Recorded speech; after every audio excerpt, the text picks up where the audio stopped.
ఎన్నికల్లో ఇచ్చిన హామీలు నెరవేరుస్తూ ముందుకెళ్తున్నామన్నారు ఏపీ సీఎం చంద్రబాబు. కుప్పంలో పర్యటిస్తున్న ఆయన జననాయకుడు పోర్టల్ను అందుబాటులోకి తీసుకొచ్చారు. పార్టీ కార్యకర్తలు నాయకులు తెచ్చిన సమస్యలను సత్వరం పరిష్కరిస్తామన్నారు సీఎం చంద్రబాబు. ప్రజాస్వామ్యంలో రాజకీయ పార్టీలకు ప్రాముఖ్యత ఉందని గుర్తు చేశారు.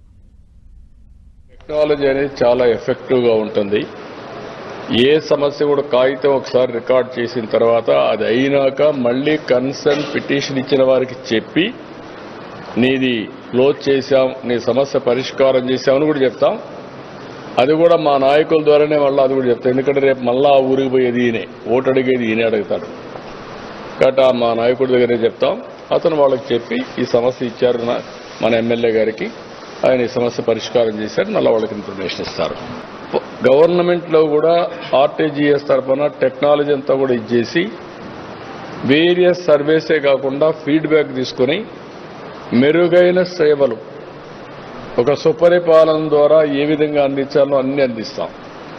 ఈరోజు మీరు చూస్తున్నారు ల్యాండ్ ఇష్యూస్ ఎక్కడెక్కడి నుంచో వచ్చేసారు. 5 సంవత్సరాల పెండింగ్ ఉండే ఇష్యూస్ చూస్తామంటే కొన్ని వేల మంది వచ్చేస్తున్నారు ఎక్కడికి పోయినా. అంటే దీన్ని పరిష్కారం చేయాలి. 22A కింద ఓపెన్ అప్ చేశారు, కబ్జాలు చేశారు, రికార్డులు మార్చారు, రాజకీయ వివక్ష చూపించారు. అన్నీ కలిసి చాలా గందరగోళమైన పరిస్థితి వచ్చింది. ఇది నాకు ఒక 4-5 నెలలు పడుతుంది. ఒక అరాచక పాలనకి పరాకాష్ఠది. సరే, నాకు జరిగిందని కాదు నేను చెప్పడం.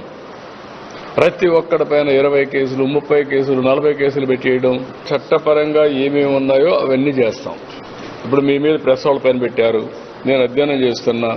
ప్రెస్ వాళ్ళ పైన పెట్టిన కేసులన్నీ కూడా ఒక జీవోని ఇష్యూ చేసి తీసేస్తాం. 5 ఏళ్లలో ఎక్కడ ప్రెస్ వాళ్ళ పైన పెట్టినా ఆ కేసులను రద్దు చేస్తాం. ఇది